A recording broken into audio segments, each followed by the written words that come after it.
In the digital age, a lot of the processes that impact the way we interact online occur without our being all that aware of them. This means that both malicious and benevolent agents are working diligently to counter the other, without online users even knowing that such activity is even going on. In this episode of the Center for Cybersocial Dynamics podcast, Director John Simmons and I sit down with I2S Director Perry Alexander to discuss a troubling event that occurred within the cybersecurity community over a program that he describes as being used ubiquitously throughout the internet. Although an expert in cybersecurity, Dr. Alexander argues that given that this event involved an attack that was social in nature, we may need social solutions rather than just technical ones. We discuss this and much more. As always, you can find our podcast on Spotify and online at i2s.ku.edu. We thank you for listening and hope you enjoy.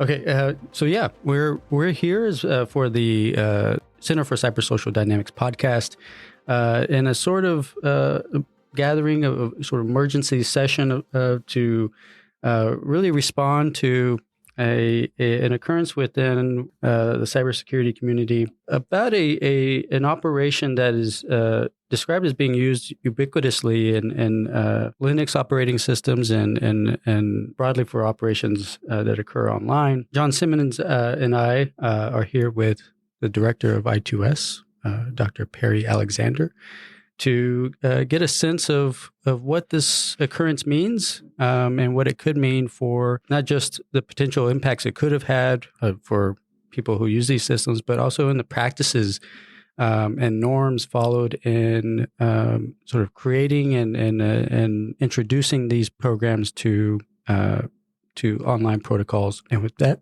Perry, first kind of talk about who you are and sort of your interest and your expertise. Sure. So I am, as David said, I am the director of the Institute for Information Sciences, and my work is at the intersection of high assurance systems and secure systems. So high assurance being systems whose failure causes significant economic or personal cost. If systems crash, it's very bad. And secure, of course, being protection of information. So, as I said, my work has been mainly in establishing trust and doing so with I guess, proofs over those systems that they are correct. And so you kind of given behind the scenes of this of how we came to this, introduced this story to us and indicated that there are some, obviously, the issues that are included in the articles, because there's an article about XZ utils. Can you describe what that is, or give us a sense of, yeah? As I understand it, the XZ utils,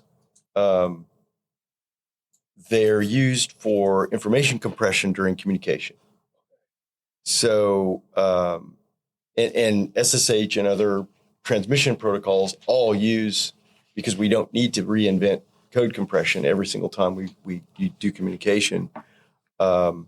We use a common utility like XZ to compress information in flight. So because it's so ubiquitous and because it's so innocent, right? This is not, when you look at SSH and you start thinking about issues with it, you don't think about XZ. In fact, I had heard the term XZ maybe once or twice in my entire career. Never thought about it, not for a minute. So the fact that it's ubiquitous and the fact that it's kind of just there. And kind of get us in the sense of what happened, because it's a recent occurred recently, and from what I gather, hasn't been all that reported. So there are two aspects. We call this in my world, we call this an attack, and it was a nefarious individual or individuals trying to gain access to systems that they shouldn't otherwise have access to. So that's what we're looking at. The reason why this one is so interesting is it's a combination of both social and technical. You can look at this as a technical attack, what the the attacker did, what code they introduced, and how they introduced it. But you also need to look at the social attack that was, in my mind, much more difficult and took much more time than the technical attack. So there was a social attack to put, and we don't know whether this was an individual or an organization, and I won't speculate on that. But my feeling is that it was definitely a nation state because that's the only groups that I know that can pull this thing off. But what these individuals did to gain access is, as I said, is harder and equally scary. Yeah, it's from the description or the way that it's laid out in the article, it sounds like this. Obviously, it took time for this to really take place, for the attack to take place, but this person gradually infiltrated the community and gained what appears to be enough trust to be someone that loaded or added new protocols or updates to existing protocols. What is it exactly that they introduced? So I think it's important. It's important to understand how they did the introduction and what, because it plays with actually what they introduced into the software. So what they introduced in the software was basically a way to use the SSH protocol or use XZ to execute any code they wanted to. The attacker, by knowing an encryption key that they defined, could introduce any code they wanted to into anybody's computer and run it at high privilege. And that's the crown jewels. When you can run any software you want at high privilege, that effectively means you can do anything you want. And what was particularly interesting about this attack is the software was introduced in a way that resisted detection. It wasn't just that it elevated privilege, it was that it understood how to hide itself. Okay, so let me try to explain what that means. So, as I said, the software introduced the capability in XZ that would allow you to introduce and execute any piece of code you wanted to at high privilege. But the way that it did it was that the attack, when you think about a system, when you download software and run it, there is an archive typically that you download software from. Particularly developers of Linux or users of Linux, you're constantly downloading from GitHub or Git repositories. And so what the bad guy did was inserted their code into the Git repository, but it was done in a way that if you started the code, if I'm sitting at the terminal and I type SSH or whatever I type to start that piece of software that was infected, it wouldn't start. The attack would not start. So if I'm typing at the keyboard and debugging, it's what you do when you debug, the attack would not start. I would see the good software. The only way the attack would start is if it was started by the system. So if it was started during boot. So when the attack was discovered, when you look at the source code, when you look at what sits in GitHub and what you see when it started was fine, was good, and that meant that the attack came from a fairly sophisticated entity. So the only way that this attack was going to be discovered was by observing an actual running system.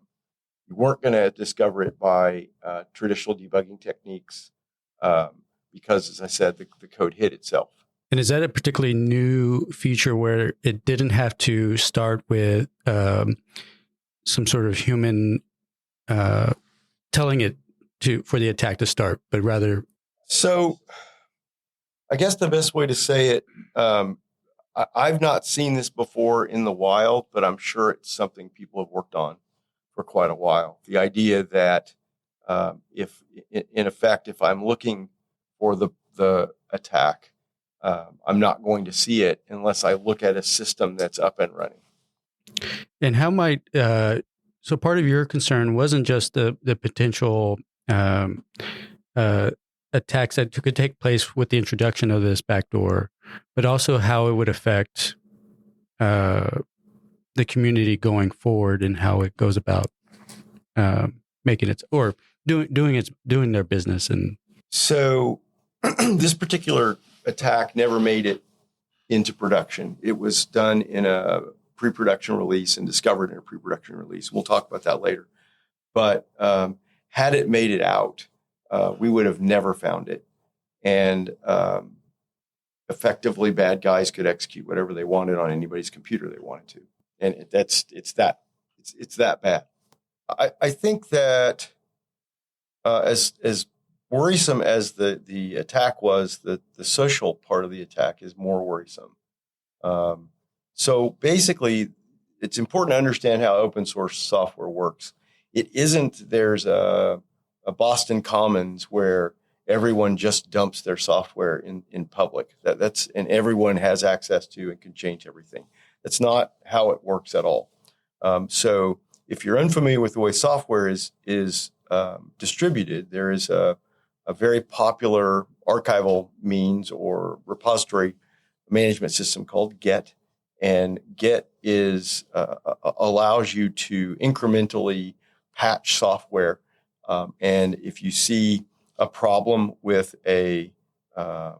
software that's stored in Git, you can contact the developer and say, "Hey, here's a patch for the problem that I see. Will you add it?"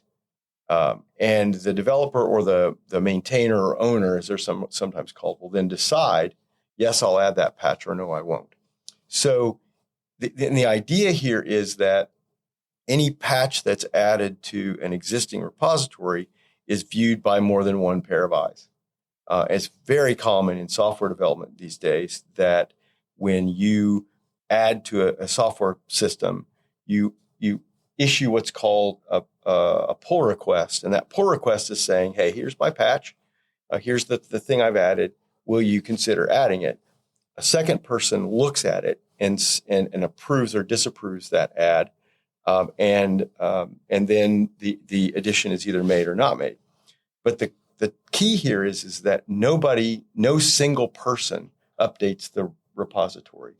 And even the maintainers, even they have to get their pull request. So if I'm a maintainer of XZ, in order to get my changes in, I still have to go through this process of making a pull request. And again, the idea is that nothing goes into your code base without multiple pairs of eyes seeing it. And you can put whatever restriction on the approval pull request that you want. You could have 10 people look at it if you wanted to. And in the case of Linux, for example, if you modify the Linux kernel, I believe Linus Torvalds still looks at every patch and every update. And it's a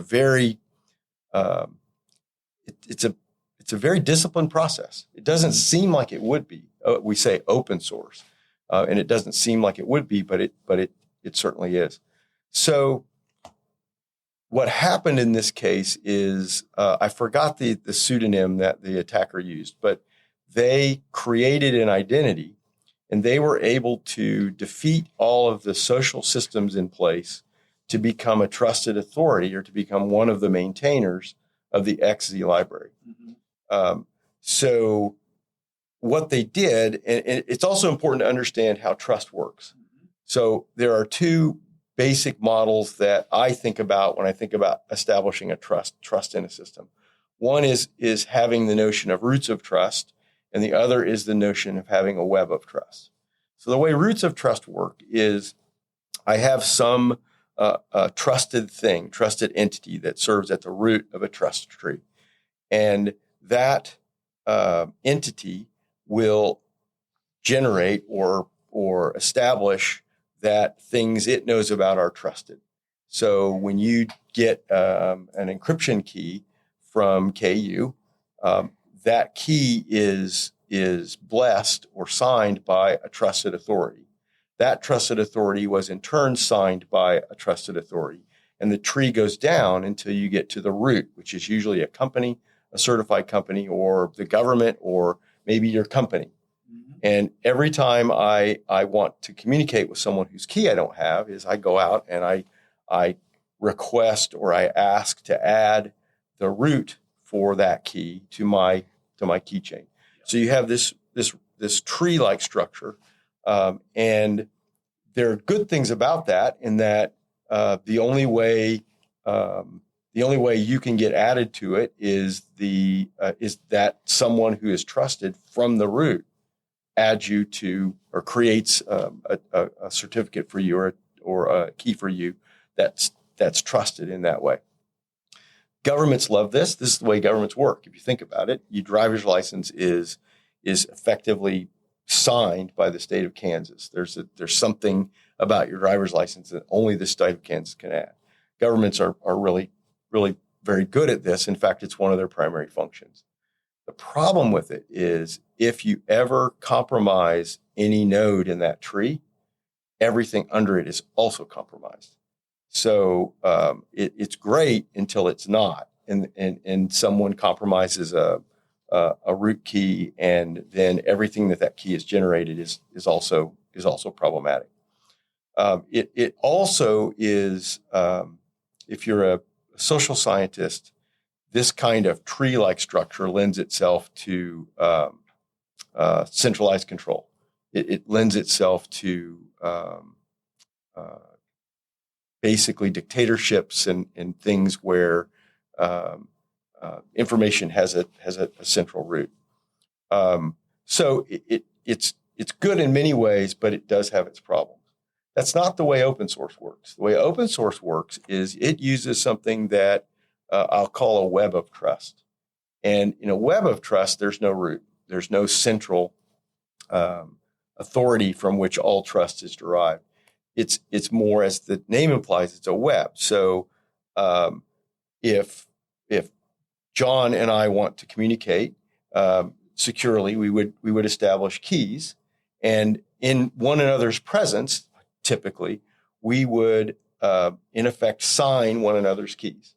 And so my signature announces to the world, in effect, that I trust that this key belongs to John. And John's key, once again, John's signing of my key would indicate the same thing. So now we have a really weak web of trust, and anyone who trusts John should in turn trust me. So now David joins our group, and David joins our group, and he signs our key, and we sign his key. And now the Pam, who's next door, joins our group, and the three of us sign her key, and she signs our key. And what you're doing is you're building out a collection of trusters, so to speak, a collection of certifiers that are saying, hey, I know who this is. And when I get a key, I can look at the collection of people who trust it, and that tells me, that gives me an idea of how trusted they might be. This is really interesting in that I've always been very suspect of webs of trust until recently, actually, but it actually works pretty well. So now let's say David's key is compromised, and David's key is compromised. So, and John and I learned this, we would revoke our signatures of David's key, and effectively we would pull back our assertions of trust, and David's key would become untrusted. But the rest of the web is not impacted. And the fact that David's key was untrusted and used to sign our keys, well, we've got lots of other signatures that say, hey, this key is okay. And the trick, though, is to make sure that you're only signing keys for people who you can assure own those keys. So I kind of chuckle because when we used to use the web of trust to establish trust in email certificates, we would have, when we started a new project, we would have a signing party. And the signing party was everyone would sit down at a table, or we go out to a bar or something like this, and everyone would sign everyone else's keys, because you're supposed to be physically in their presence or somehow know for certain that that key belongs to them. What this particular bad guy did that I'll be quite honest, frightens me much more than the technical attack is they successfully attacked the web of trust. What they did over time was establish themselves as being trusted and used some, I would call them psychological operations, to increase their trust and increase their, what's the best way to say it, the necessity of them working on this piece of software. So what happened was an identity was established, and over a significant period of time, I think years, this identity started making pull requests, started saying, hey, here's something I would like you to add. And they were legitimate. It was a fine, perfectly good thing to add. It was reviewed by the community. Everything is working as it's supposed to. And as this entity did more and more good work, that entity became increasingly trusted. And what eventually happened, so as you get closer and closer to being a maintainer, the scrutiny over what you do increases. It's not like you can walk in the door and say, hey, I'm awesome. I have a degree from top university. Make me a maintainer. It's not how it works at all. You have to participate in the community over time and be accepted. And this is the key, no pun intended. You have to be accepted by the community of maintainers. In other words, you have to build up your trust network so that these people who are maintaining the software trust you. And what happened in this case is this particular individual or entity established trust, but not enough to really impact the code.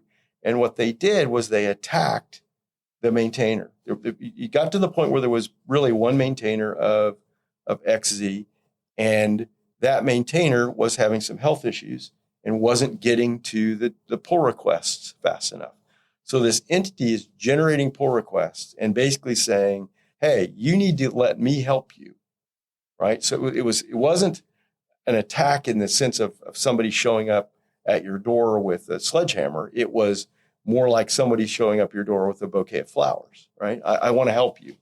At the same time, different entities, assumingly created by the same organization, went to the Linux maintenance organization and said, hey, this guy's not keeping up. This guy's not keeping up. We need you to, and I'll help. So what happened was the maintainer finally said, okay, I'll let you help out. So now we had an untrusted, effectively, it was a trusted party that shouldn't have been trusted, maintaining pull requests, and they could then introduce their malware into the code base. But this took years. This was not a simple thing in any way. And when I think about what I do as trying to set up defenses, what I'm always thinking about doing is making the job of my adversary harder. You cannot eliminate risk. You can't make things perfect, but you can make the job of your adversary increasingly difficult. This was hard. What this entity did was very, very hard to do. Hard enough to the point where most people I know are very confident that this was a nation state. This was done over years. So, let's talk about you've said an awful lot, Barry, and there's a lot to unpack. So let's think about the actual structure of the social hack, right? Yeah. So the maintainer a vulnerability was detected, right? So the maintainer himself was a vulnerability, right? as we all are. As we all are.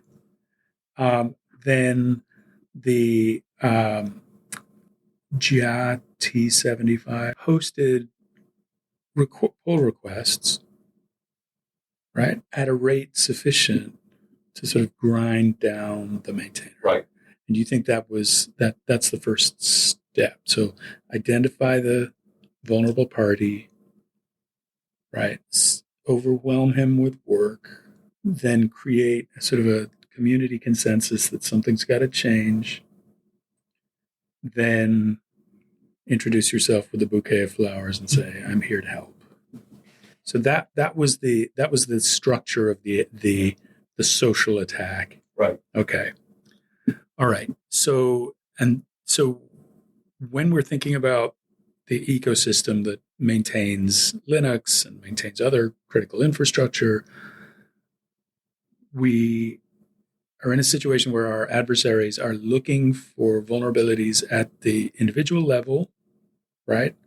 And then using these social tricks, right? Community coercive, well, not deliberately coercive, right? None of the associated members of the Linux community were being deliberately coercive. They were just saying, look, this we need to change. Things are right.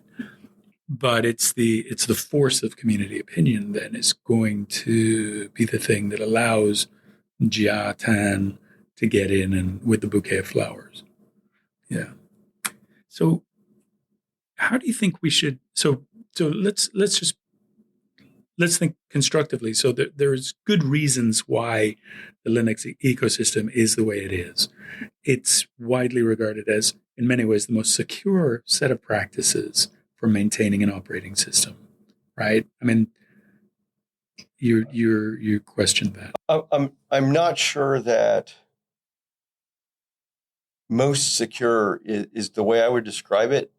I would describe it as it is the best we can do given other constraints, given what Linux is and where it's used. So there are more secure ways to develop software, no question of that. Okay, yeah, but I mean, we're not talking about like relatively small projects with formally provable verifiability, et cetera, et cetera. We're talking about a giant ecosystem of code that's in that's in everything. That's an IoT, all kinds of critical and high risk applications, but they're diverse, complex, et cetera. So I think that you just said an important word: everything. Open source software is in everything, and I'm not exaggerating at all. Even software systems that are developed by companies that are closed usually will have some kind of open source code in them somewhere. So shutting down the open source community or somehow migrating it's not doable. It's not possible.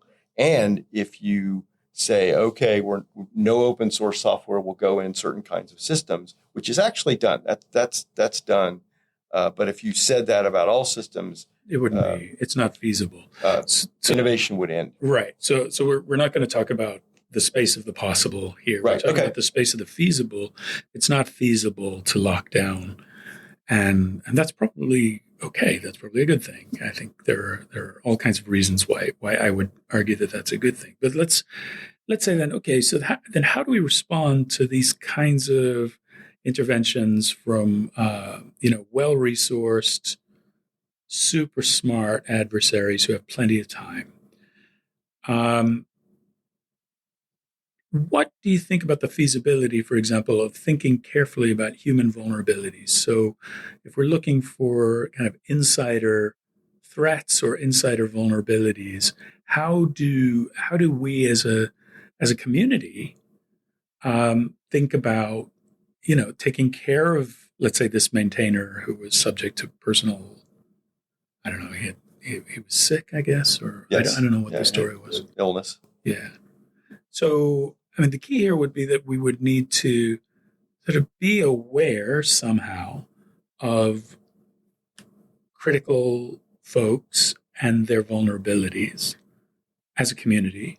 And we could address those in some humane and generous way that recognized their centrality to the project, but also recognize that they're human beings, they need support, et cetera. Give me some sense for like how would we even begin to think about that? Given that you and I, if we're part of this ecosystem, we are the vulnerabilities. We are the potential sites of attack. And the support we need is social support, right? So we're critical to this social project, but we also need social support. So this guy presumably he needed less sort of undermining, less kind of quasi coercive social pressure to that opened the door to this vulnerability, and that instead, what would have been great is if the community had recognized his vulnerability and then made space for him to address it himself or helped him. So I'm not sure how that would. I mean, can we even start thinking in those terms about human social infrastructure and how we kind of maintain it in a generous and humane way? So this is an exceptionally difficult question for me because this is outside what I do. I don't really think about human systems that much. But if we're going to address security, we have no choice. We have to think about human systems. So one very simple thing would be to make sure that the size of the maintainer community for any software was big enough to handle the load.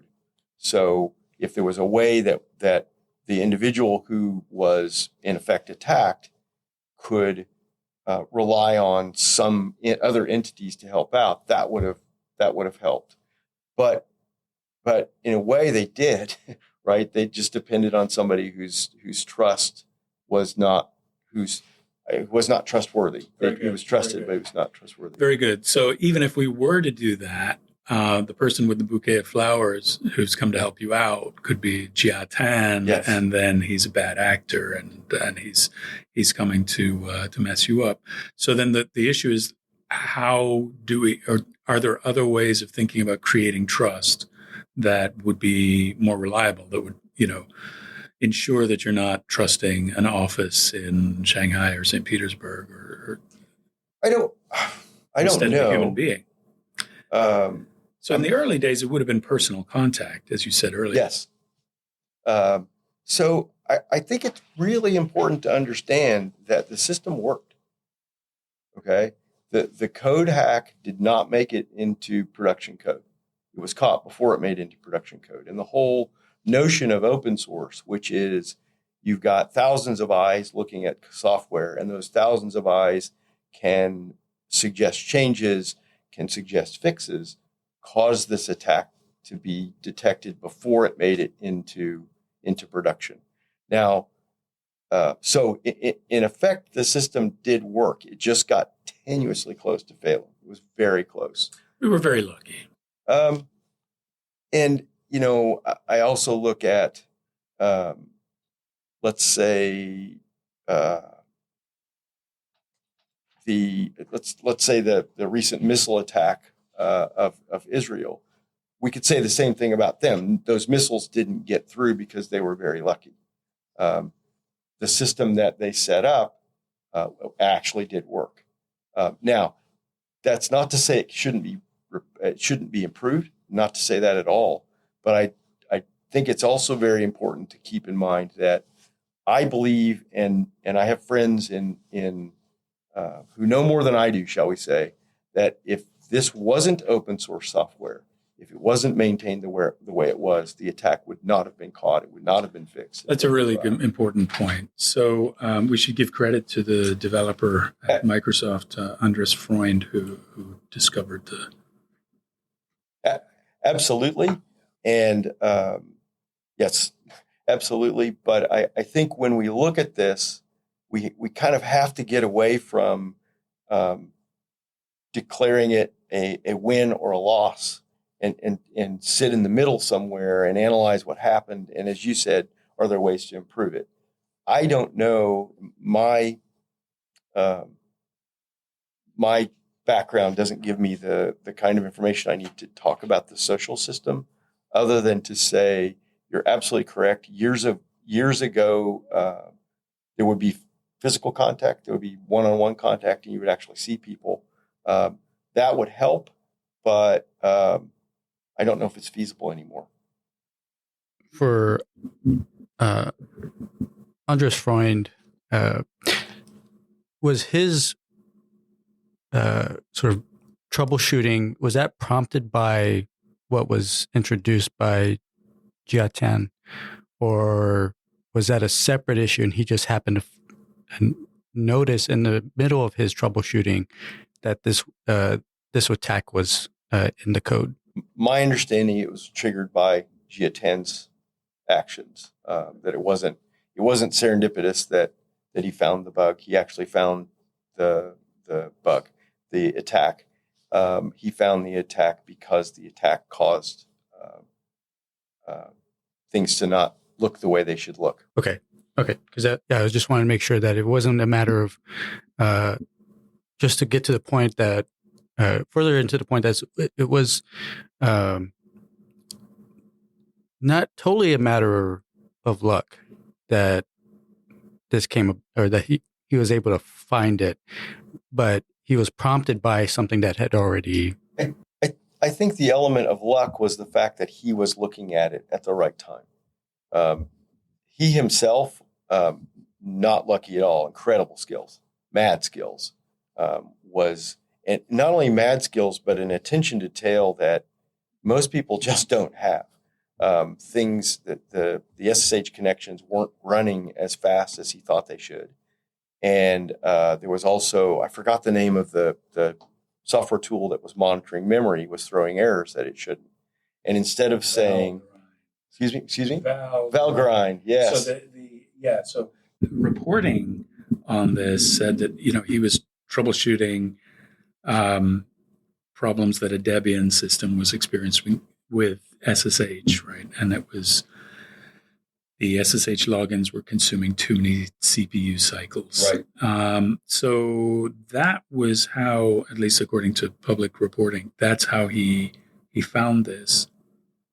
Yeah. I mean, it does seem, obviously he's a highly skilled and brilliant software engineer, but it does seem like luck. Yes, certainly. Absolutely. I mean, debugging, wow, it can be very much luck. Do you look in the right place at the right time? Do you sit on the needle in the haystack the first time you sit down?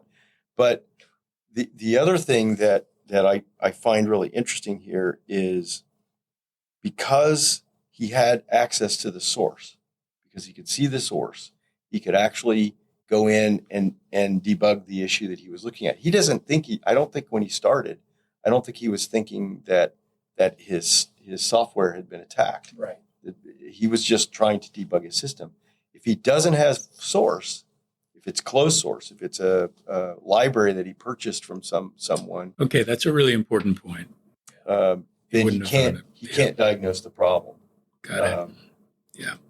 And that allowed him to, he could have, so I should say he could see the problem. He could contact the company, but he's at the mercy of the company now to go into their software, to actually respond to his request and go into their software and make fixes. And on the other side of this, I don't want to diss the company in any way.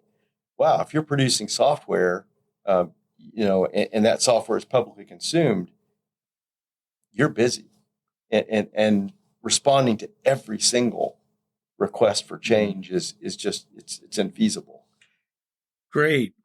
So in a kind of a closed ecosystem, of course, there is this resource constraint, namely, manpower, right? You don't have enough, right? So let's talk about the reasons why people participate in the open source community beyond just altruism. So let's talk about the motivation and incentive structure that people have. I mean, they build their reputations on these projects and platforms, and maybe say a little bit about like why the open source system actually works, how the incentive structure works for developers. It is. I'm hoping that people study it, because to me, why it works is fascinating. There's social things at play that I think are worthy of deep study, because you're exactly right. You have this army, more than an army of people who are not paid for the most part, maintaining software for the community. So there's a lot of stuff going on here. One is, if you're a software maintainer for an important piece of software, there's some real positive, good ego building going on. That's a great thing. That makes you feel wonderful. You're Superman, right? You're at the center of this community, and you're doing a great thing for society. That's pretty cool. Yeah. That's a pretty good thing, and lots of people do things for those reasons. Absolutely. There's also the social, and by social I mean the community. You're respected amongst a group of peers. That's really positive as well. So you're playing that. I should also say, though, that a lot of open source it's a part of their job with their company to help maintain an open source library because the company uses it. Mm-hmm. So you have a lot of companies, a lot of entities that depend on a piece of software. And one of the really interesting things is that in a capitalistic environment, these companies have recognized that working together on an open piece of software that they can all use is a better way to go than to have their own copies of everything. Yeah, that's really important. I'm fascinated by this because I know so little about it, but I think that structure is worth study. And I'm sure it exists in other areas, but it seems to be outsized. It seems to be bigger in the software community than maybe other instances of it. Great. Could you end by kind of talking about, well, at least what I'm curious about of you discussing is what might be a overreaction within the community? So the overreactions I'm hearing all are surround the open source software community. I don't think I think they hear the word open source or community and they think, again, the Boston Commons, the tragedy of the commons. And I think people need to sit down and understand how the community works. So it's my concern that very well-intended and yet mostly uninformed people try to pass legislation or somebody's going to get sued somewhere. That kind of thing concerns me, and that those kinds of things will do more damage than good.